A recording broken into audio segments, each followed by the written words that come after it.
अभिभावकों एवं कदम से कदम मिलाकर चलने वाले मेरे प्रिय सहपाठियों, आज बड़े ही हर्ष की बात है, मुझे स्वतंत्रता दिवस के शुभ अवसर पर दो शब्द कहने का मौका मिला है। इसमें जो भी त्रुटियां होंगे मुझे अबोध बालक समझकर माफ करने का कष्ट करेंगे। धन्य आज का मुक्ति दिवस, गाओ जनमंगल, भारत लक्ष्मी से शोभित, फिर भारत सदगल।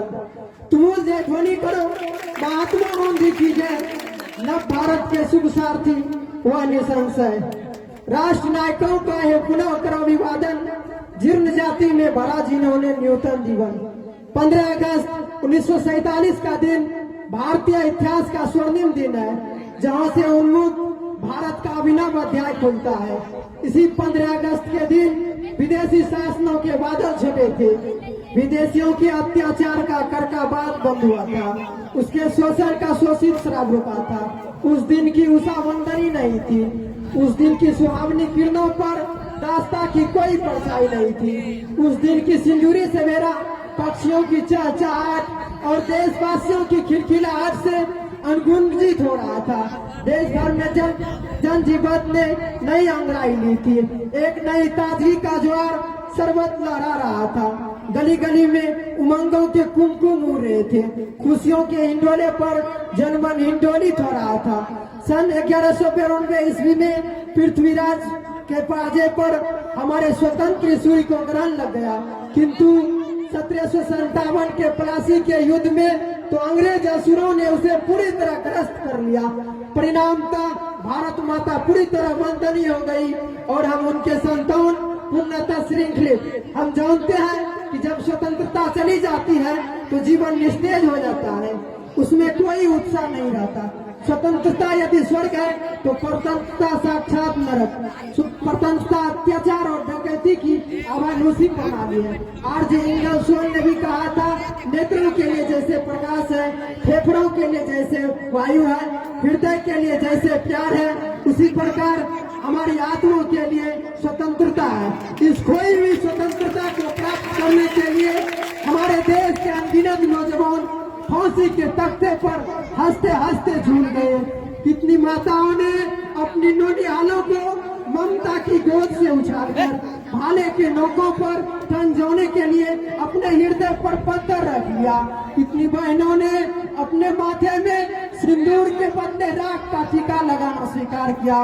आजादी का इतिहास लिखने में काली स्याही कभी सक्षम नहीं हो पाती, इसे लिखने के लिए तो खून की नदी बहानी पड़ती है। गुरु सुखदेव, वीर भगत सिंह, खुदीराम बोस, वीर बहादुरों के शहादत पर, गोखले तिलक, गांधी के तपस्या पर, वीर सवार के दुर्दांत साहस पर, जलियांवाला रक्त सिंचित भूमि पर स्वतंत्र का सूरज दमका था। इसी 15 अगस्त 1947 के दिन अंग्रेजों ने अपना बोरिया बिस्तर गोल किया था और भागे थे 7 समुंदर पार। तब 15 अगस्त किस धूमधाम से मनाया गया था, इसे वे ही जानते होंगे जिन्होंने अपनी आंखों से देखा होगा। लगता था हमारी धरती के भाग फिर से जाग पड़े हैं। क्या नगर, क्या खेत, क्या पहाड़ या रेगिस्तान, सर्वत्र आनंद का पारावार लहरा चला था। गली गली में उमंगों के कुमकुम उड़ रहे थे, खुशियों के हिंडोले पर जनमन हिंडोलित हो रहा था। खुशियों के हिंडोले पर जनमन हिंडोलित हो रहा था, एक नई ताजगी का ज्वार सरबत लहरा रहा था। बहुत दिनों के बीमार को जिस प्रकार भोजन अच्छा लगता है, बहुत दिनों तक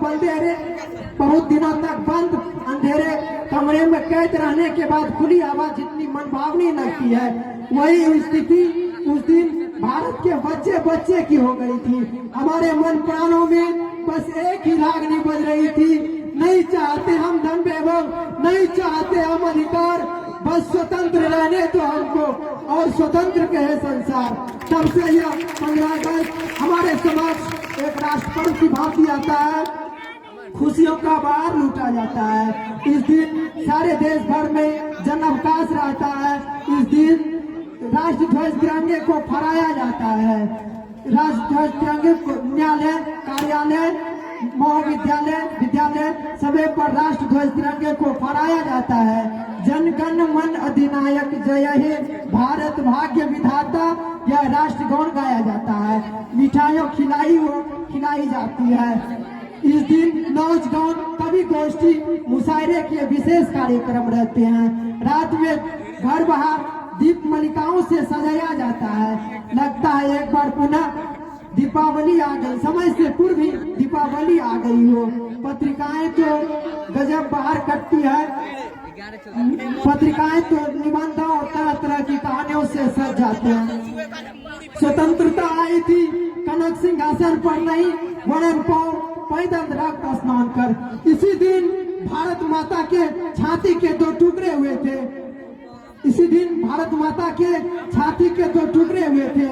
इस दिन भाई भाई ने एक दूसरे को प्रेम का उपहार अर्पित न कर खून की होलियां खेली थी। इस भयानक रक्तपात में हम कितने बेहसी, बेरहम और बर्बर हो गए थे, इसकी याद से दिल दहल उठता है।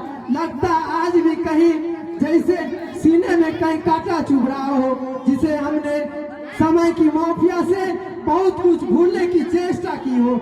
इसके साथ साथ हमें उन होनहार वीर सपूतों की याद आती है जिन्हें हमें असभ्य स्वतंत्रता संग्राम की बलिवेदी पर न्योछावर करना पड़ा था। इतनी ही दर्द होती तो किसी तरह बर्दाश्त कर लेते, इतनी ही चुभन होती तो किसी तरह सह लेते, इतनी ही गरज होती तो हंसते हंसते घटक लेते, किंतु ओठों पर हल्की सी सिकन की लकीर भी न खींचने देते। लेकिन बात कुछ अधिक गंभीर था, मामला कुछ अधिक संगीन था।